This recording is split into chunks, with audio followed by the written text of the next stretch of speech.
गिरते गिराओ, काले नाग ने डसाओ, प्रीति ना छुड़ाओ, गिरधारी नंदलाल सो। हरे कृष्णा। भक्तों की श्रृंखला में आज हम बात करेंगे बंधु महांती की। उड़ीसा जिले में ये रहते थे, याजपुर गांव में, और इनके परिवार में वो स्वयं थे, उनकी धर्मपत्नी थी, एक बालक और 2 बालिकाएं थी। बहुत गरीब था बंधु, बहुत गरीब। भीख मांगकर उसकी आजीविका चलती थी, पर भीख मांगकर धन जोड़ना उसका काम नहीं था।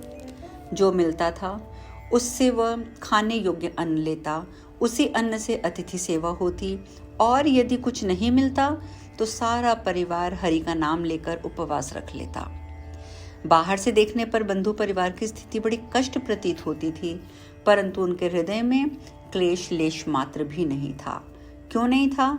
क्योंकि भगवान में अटल प्रेम और विश्वास ने उनके अंतःस्थल को बड़ा ही मधुरमय बना दिया था। उनको किसी वस्तु की चाह नहीं थी। विषय मनुष्यों की दृष्टि में वह बेशक दरिद्र थे, भिखारी थे, परंतु इसके बाद भी वे महाधनी थे, बादशाहों के बादशाह थे।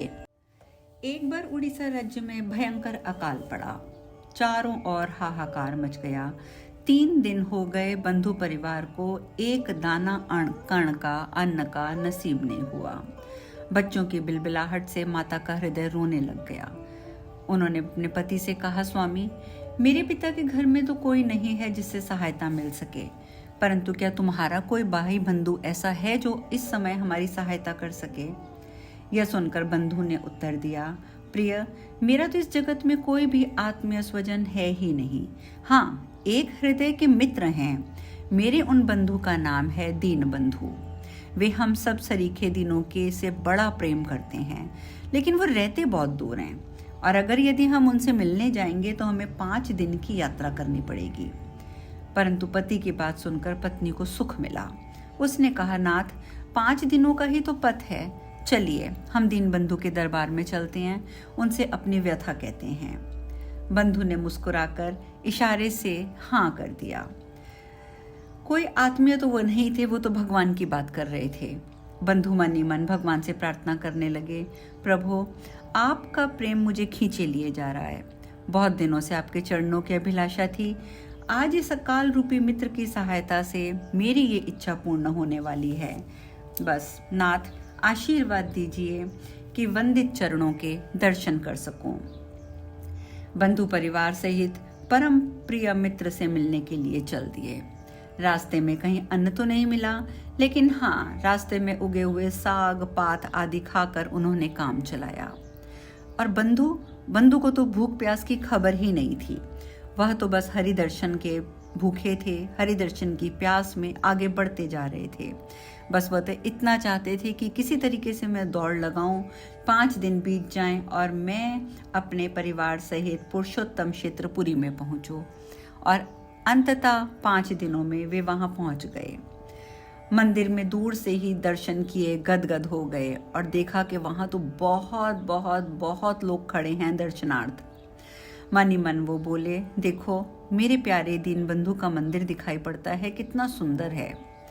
और ये मन ही मन ये कहते हुए उन्होंने अपने परिवार को भी इशारा करके मंदिर दिखाया। सबके शरीरों में जान आ गई। देखते ही देखते सब सिंहद्वार पहुंचे, परंतु भीड़ को देखकर बंधु को ऐसा लगा कि इस भीड़ में भूखे स्त्री और बच्चों के साथ अंदर जाना संभव नहीं है। ये विचार करके बंधु ने दूर से ही भगवान जगत बंधु के दर्शन किए और दक्षिण की ओर जो पेय नाल था, फन निकालने वाला नाला, उसके पास जाकर अपने परिवार को बिठा दिया। तो पत्नी ने बोला, स्वामी, जब हम बंधु के घर तक आ गए हैं तो हम इस नाले पर क्यों बैठे हैं? देखिए ना, संध्या हो गई है। रात के अंधकार में बच्चों को लेकर कहाँ जाएंगे? एक बार अपने दीन बंधु से मिल लीजिए। दृढ़ निश्चय बंधु ने मन ही मन सोचा, तुच्छ आहार की कामना से दीन बंधु के पास जाना ठीक नहीं है। सुबह मंदिर खुलेगा तो मंदिर में दर्शनार्थ जाऊंगा। और उसने अपनी पत्नी से कहा कि सुनो प्रिय, हम बहुत कुअवसर पे आए हैं। आज यदि फेन नाले का पानी पीकर रात गुजार लें, सवेरे मंदिर खुलने पर एकांत में मिलकर मैं बंधु से अपनी सारी बात कहूंगा। बंधु की पत्नी को भी ये बात जच गई। उसने कहा, चलो अच्छी बात है, अभी हम फेन से काम चला लेते हैं। बंधु ने टूटी फूटी हंडियों में फेन भरा और अपनी पत्नी और बच्चों को दिया। स्त्री ने तीनों बच्चों को पिलाया, खुद भी पिया और चुपचाप सोने का प्रयास करने लगे। अन्न की कद्र भूख ही जानते हैं। जिसको भूख लगी होती है वही समझ पाता है कि अन्न की कद्र क्या होती है। जिनको अधिक खाने के कारण मदनाग्नि हुई रहती है, उन्हें तो भूख की व्याकुलता का पता ही नहीं चलता। वो तो समझ ही नहीं पाते कि भूख क्या है। खैर, स्त्री बच्चों ने पानी से पेट भरा और सो गए। बंधु महंती भगवान से प्रार्थना करने लगे, मेरे नाथ, तुम सारे चराचर में व्याप्त हो। जीवों पर कृपा करना तुम्हारा कार्य है। मेरे मन में कोई कामना हो तो उसे दूर कर दो। ऐसी कृपा करो जिससे मैं आपकी कृपा का दर्शन प्रतिपल कर सकूं। और इधर इस प्रकार की प्रार्थना सुनी और जगन्नाथ जी की सेवा जब खत्म हुई मंदिर में, वह मन ही मन में प्रार्थना तो सुन ही रहे थे। और जैसे ही मंदिर में सेवा समाप्त हुई, सेज सजाकर उन्हें सुलाया गया, मशालें जल गई, मंदिर के दरवाजे पर ताले लग गए, सारे सेवक गण अपने अपने घर जाकर सो गए। उस समय भक्त वत्सल भगवान को नींद नहीं आई। सब तो सो गए थे, पर भगवान की आंखों में नींद कहाँ। वे तुरंत उठे, तुरंत उठकर भंडार गृह में गए। भंडारे में रखा हुआ 56 भोग सजाया। स्वयं एक ब्राह्मण के रूप में वे सोए हुए बंधु महंती के पास जाकर पुकारने लगे, बंधु, ओ बंधु। स्त्री ने पति को जगाकर कहा, सुनिए, कोई आपको पुकार रहा है। बंधु बोले, हो सकता है पुरी में किसी और का नाम भी बंधु हो, तुम सो जाओ। भक्त वत्सल भगवान भक्त के हृदय की बात जान गए। फिर और ऊंचे स्वर में बोले, ओ याजपुरिया बंधु, ओ फेन वाले नाले पर सपरिवार भूखे पड़े हुए बंधु, उठो, यहाँ आओ, मैं तुम्हारे लिए प्रसाद लाया हूँ। ये आवाज सुनकर बंधु का हृदय पुलकित हो गया। उसने सोचा, क्या सचमुच दीन बंधु पुकार रहे हैं? मैं स्वप्न तो नहीं देख रहा। वह हड़बड़ा कर उठ बैठा और उठने के बाद उसने क्या देखा कि एक ब्राह्मण रत्न जड़ित थाल में प्रसाद लेकर खड़ा है। बंधु के सामने आते ही श्री भगवान ने कहा, आने में इतनी देर क्यों लग जाती है? पुकारते पुकारते मेरा गला छिल गया। देखो, थाल के बोझ से मेरे हाथ भी थर थर कांप रहे हैं। ये थाल लो, कल से तुम्हारे खाने पीने का प्रबंध हो जाएगा। अभी इसे खाओ और अच्छे से सो जाओ। बंधु महंती मंत्र मुग्ध हो गया। साहस करके उसने कुछ कहना चाहा, परंतु इतने में ही ब्राह्मण वेशधारी भगवान अंतर्ध्यान हो गए। बंधु परिवार ने परमानंद से महाप्रसाद ग्रहण किया। प्रसाद खाते ही उनकी सारी भूख मिट गई। बंधु महंती की अवस्था तो कुछ विलक्षण हो गई।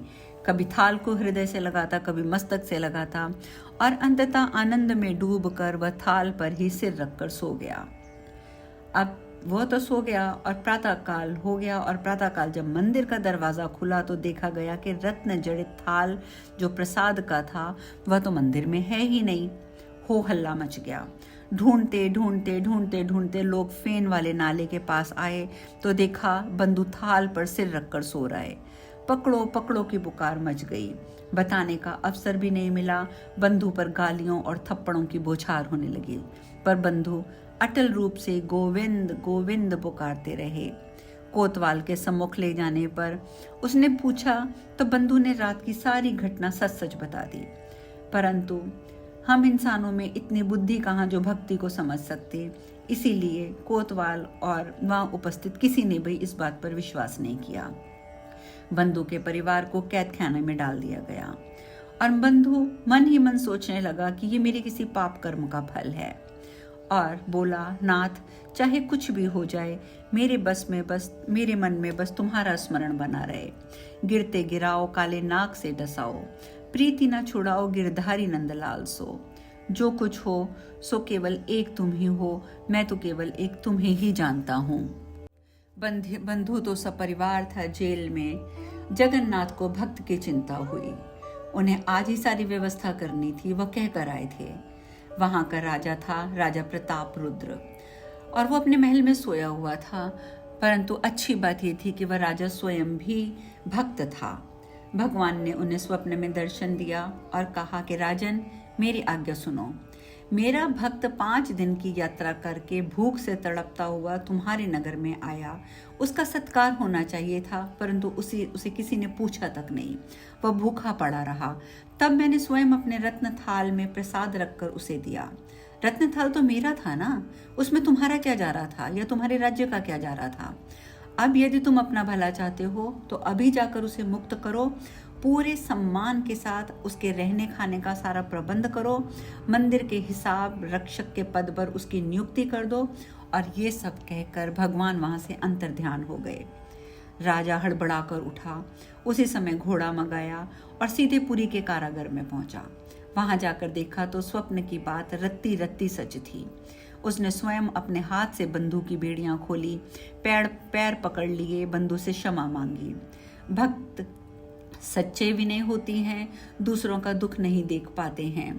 राजा को क्षमा मांगते देख बंधु को बड़ा कष्ट हुआ। उसने कहा, महाराज आप मेरे चरण मत पकड़िए, मैं तो महापापी हूँ। पर राजा ने उसके चरणों को नहीं छोड़ा। बंधु ने स्वयं राजा को उठाया। भगवान की आज्ञा अनुसार राजा ने बंधु महंती और उनके पूरे परिवार को बहुत सम्मान दिया। सम्मान के साथ राजमहल लेके आए और जैसी प्रभु की आज्ञा थी वैसी ही व्यवस्था उनके लिए कर दी। भक्त का प्रभाव सब तरफ छा गया। जो लोग उसको गालियां देकर गए थे वे सब क्षमा मांगने लगे। अब दीन बंधु दीनानाथ की कृपा से बंधु महापुरुष हो गए। जगत बंधु जिसके बंधु हैं उसके लिए सब कुछ संभव है।